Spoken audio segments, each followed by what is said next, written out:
పళ్ళు,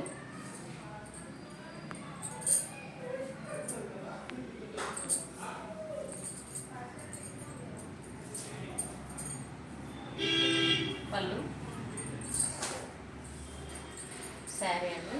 చాలా స్మూత్గా ఉంది క్లాత్, అసలు ముట్టుకుంటే జిల్జిల్లాగా అసలు జారిపోతుందండి శారీ మొత్తం, అంత బాగుంది క్వాలిటీ.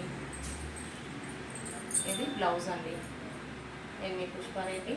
Thank you.